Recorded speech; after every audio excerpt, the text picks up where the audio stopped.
Welcome to Insider Tips. In today's Insider Tip, I will talk about emotions on the job.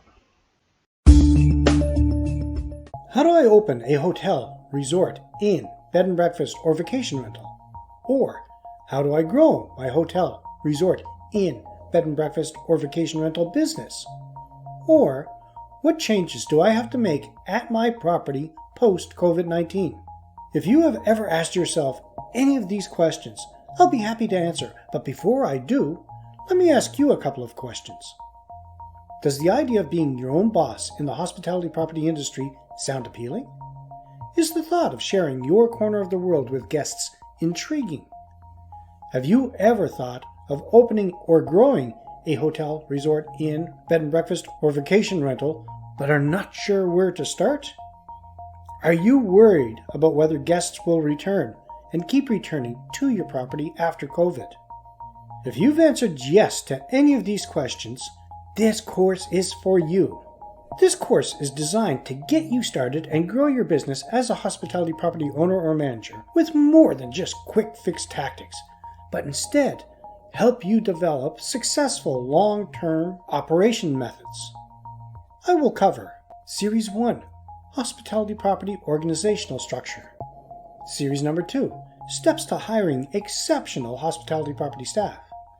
Series 3, Marketing Strategy for Hospitality Properties. Series 4, Guest Expectations in the Hospitality Property Industry. Do you want to take your hospitality property to the next level? Don't hesitate. Sign up now. Being friends with your employees is great. Letting them know they can talk to you anytime is very important. But what is also important is that you are the boss. You're running a business. This is your livelihood. You have to be professional. With any independent business and different personalities, this can be really difficult.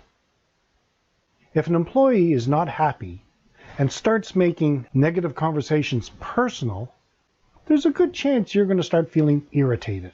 This is the time to stop, to step back, calm down, don't be emotional, but instead be professional. When responding, don't make it personal. Ask your employee to present their case in a clear, precise way, and you listen. Don't say anything until they are finished. When they are finished, repeat their concerns to make sure it's clear. If they start to interrupt you, then you can say, "Oh, I'm sorry, I thought you were finished," and then don't say anything. It is very difficult to argue if only one person is talking. Once the problem is clear, offer a solution if you have one. If not, ask them what they would suggest. If you remain calm and professional, most problems will quickly find a solution. I had mentioned when listening to a complaint or a discussion, it is important for you to listen.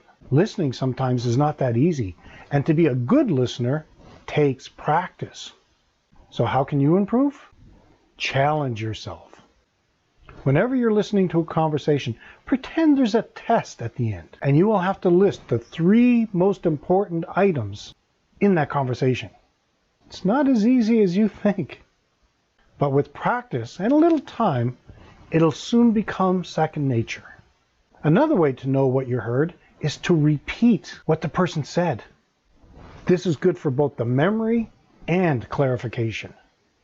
And that's it for today's Insider Tips.